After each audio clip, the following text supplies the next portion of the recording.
Hello बच्चों, toppers classes BSc वाला के चैनल पे आपका हार्दिक स्वागत और अभिनंदन है। आप देखिए, पिछले साल जो सेशन 2021-22 था उसमें जो मैथमेटिक्स के पेपर हुए थे उसका पूरा सॉल्व मैं दे रहा हूँ आपको। आप सभी लोग मैक्सिमम जितने भी लोग हैं सब लोग आपस में एक दूसरे को जितना जानते हैं काशी विद्यापीठ एफिलिएटेड कॉलेजेस को, सब लोग इसको शेयर करिएगा और इसको जरूर देख लीजिएगा। पेपर का लेवल इस साल भी ऐसा ही रहेगा। कुछ परिवर्तन इनके पैटर्न में हुआ है, जैसे शॉर्ट क्वेश्चन में पिछली बार 5 करना था, इस बार भी 5 करना है। जो वेरी शॉर्ट था वो 5 में 5 ही करना है, लेकिन जो शॉर्ट क्वेश्चन है उसमें पिछली बार थोड़ा सा उसमें एक परिवर्तन आया है।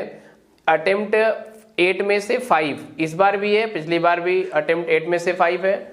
जो लॉन्ग सेक्शन है उसमें थोड़ा सा 8 क्वेश्चन में से इस बार आपको 5 क्वेश्चन करने हैं और 4 क्वेश्चन करने हैं, पिछली बार जबकि 4 में से 2 करने थे। तो इस बात को आप केयर करेंगे, जहां जहां जो जरूरत आएगी मैं वो बताते चलूंगा। पहले देखिए सेक्शन ए दिखाते हैं आपको। सेक्शन ए देखिए, एक छोटा छोटा पोर्शन आप देखते जाइए ऐसे ही।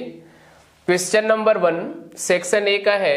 इसमें कोई आपको ऑप्शन नहीं मिलता, इसमें है अटेम्प्ट ऑल क्वेश्चन, सारे क्वेश्चन अटेम्प्ट करने हैं आपको। 2 मार्क्स के 1 क्वेश्चन थे पिछली बार और 2 मार्क्स के 5 क्वेश्चन थे, 10 मार्क्स का ये था। 5 क्वेश्चन अटेंड करना है आपको। Right the name of any 3 Indian mathematician of ancient India. प्राचीन भारत के 3 मैथमेटिशियन का नाम बताना है आपको। 3 देखिए, वैसे 3 ही पूछा था, मैंने 5-6 लिख दिया।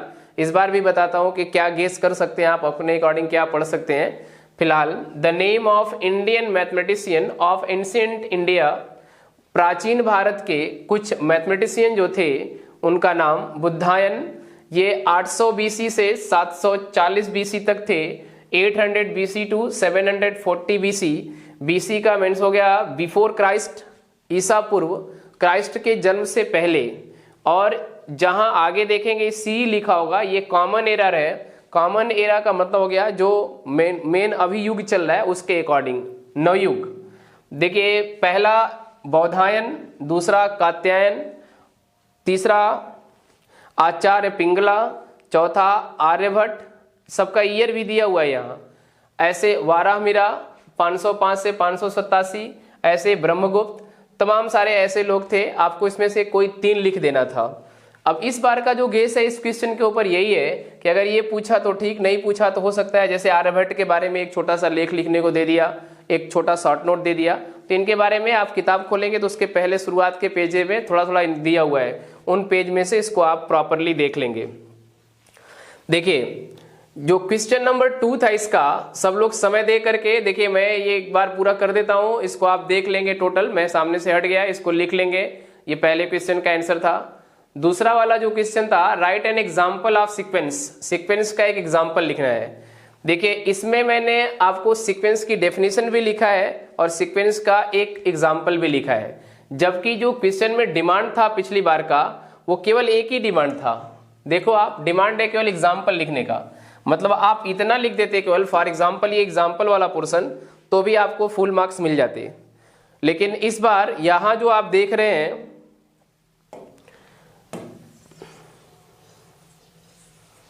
देखिए ये जो देख रहे हैं आप अपने इसमें, ये मैंने सीक्वेंस की डेफिनेशन भी लिखा है। जो बच्चे टॉपर्स में ऑलरेडी पढ़े हुए हैं वो जानते होंगे, सीक्वेंस की पूरी डेफिनेशन बताया था। सब लोग प्रिपरेशन कर रहे हैं तो सब लोगों ने पढ़ा होगा। Sequence is a collection of mapped element whose domain is a set of natural number. Sequence collection होता है मैप्ड एलिमेंटों का जिसका domain set of natural number होता है। देखिए, यहाँ पर कैपिटल एन नाम का सेट है, कैपिटल एस नाम का सेट इधर है, इधर इसको बोलते हैं डोमेन सेट, इसको बोलते हैं को डोमेन सेट। यहाँ एक मैपिंग एफ है, ये 1 का मैप A1 पे, 2 का मैप A2 पे, 3 का मैप A3 पे, 4 का मैप A4 पे बनता है। तो यहाँ जो कैपिटल S सेट है इसी सेट को सीक्वेंस बोलते हैं। इसका जो डोमेन है वो सेट ऑफ नेचुरल नंबर है। ये फंक्शन f की जो रूलिंग है ये अलग अलग हो सकती है। कभी फंक्शन f जो है fx बराबर x² दे सकता है, कभी ये फंक्शन fx बराबर 1/x दे सकता है, कभी ये फंक्शन fx बराबर x³ दे सकता है। तो ये रूल अलग अलग होता है, इसको बोलते हैं rule of association between 2 set n and s। देखिए, इसका एक छोटा सा एग्जांपल मैं आपको देता हूं मैं। देखिए, सीक्वेंस an बराबर 1/n मान लिया हम लोगों ने, तो an is equal to 1/n, इसका nवां टर्म होगा, इस पे लिमिट लगाएंगे n टेंस टू इनफाइनाइट, तो लिमिट टेंस टू 1/n, 1/इनफाइनाइट की वैल्यू 0, अर्थात जो सीक्वेंस an है हमारा वो कन्वर्जेंट सीक्वेंस होगा। ये दूसरा क्वेश्चन था इसका। अब ऐसे ही तीसरा क्वेश्चन देखिए, इसका सी पोर्शन था, अनसॉल्व आपके पास होगा, आप देख सकते हैं वहां से, नहीं है तो भी यहीं से देख लें आप, कुछ बच्चों के पास अनसॉल्व प्रोवाइड नहीं हो पाया होगा पिछले लास्ट ईयर का, वो यहां से देख सकते हैं। इवेल्युएट, देखिए ये दिया हुआ है आपके पास,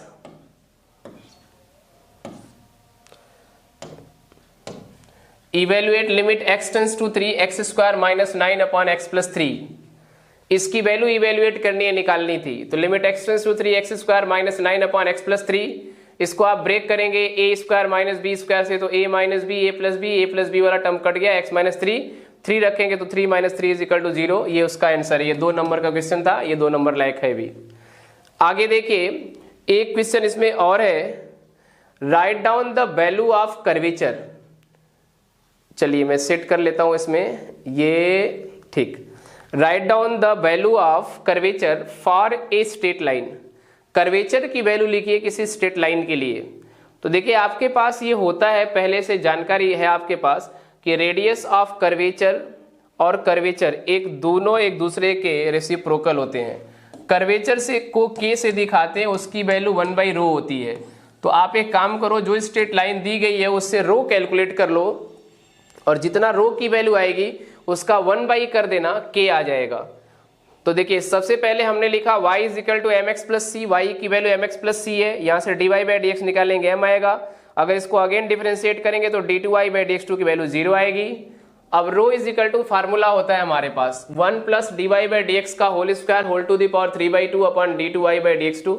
देखो rho is equal to 1 plus dy/dx, dy/dx की वैल्यू देखो यहाँ m है, ये m पुट कर लिया, तो m का square whole to the power 3/2 upon d2y/dx2, d2y/dx2 की वैल्यू 0 रख दिया, नीचे अगर 0 रख दिए तो ये ओवरऑल इनफाइनाइट हो जाएगा, तो रो इज इक्वल टू इनफाइनाइट। ये जो रो है इसको बोलते हैं रेडियस ऑफ कर्वेचर। ये देखिए k की वैल्यू 1/ρ, 1/ρ मतलब 1/इनफाइनाइट, 1/इनफाइनाइट की वैल्यू 0 हो गई, दस the curvature of straight line is 0। इसका आंसर था कि जो कर्वेचर होता है किसी स्ट्रेट लाइन का वो 0 होता है। ये पिछले बार का आपका चौथा क्वेश्चन था, वेरी शॉर्ट का। आइए इसके बाद वाले में चलते हैं हम लोग। देखिए जो नेक्स्ट क्वेश्चन था आपका, लास्ट क्वेश्चन है वेरी शॉर्ट का, evaluate the value of divergent of R where R is equal to 5π। इसका भी आंसर 0 आया था। कैसे आया था इस बात को समझें। देखिए divergent of R is equal to del cross vector R, del की वैल्यू होती है आई, जितने लोग वेक्टर पढ़े हैं समझ रहे होंगे इसको, I del by del X, J del by del Y, K del by del Z dot 5π। अब आप देखिए ये आई है, ये आई है, इसमें जे नहीं है तो 0j और 0k लिख दिया, तो i का i से मल्टीप्लाई करेंगे 1 होगा, j का j से करेंगे 1 होगा, 0 से मल्टीप्लाई होकर 0 हो जाएगा, तो ये दोनों 0 हो जाएगा। इसमें मल्टीप्लाई क्यों लिए, फर्स्ट टर्म इसका फर्स्ट टर्म इसका, यही 2 होगा, तो i 1 हो गया, del by del X of 5 का डेल बाई डेल एक्स करेंगे तो वो 0 हो जाएगा, अर्थात डाइवर्जेंट ऑफ r बराबर 0। यही आपका फाइनल रिजल्ट है। क्या रिजल्ट है, डाइवर्जेंट ऑफ r बराबर 0। ये क्वेश्चन 5th वाला था। अब हम लोग काम क्या करते हैं, सेक्शन बी पढ़ेंगे, इसके बाद कंटिन्यू सेक्शन बी भी देख लेते हैं कुछ क्वेश्चंस को अगले वीडियो में।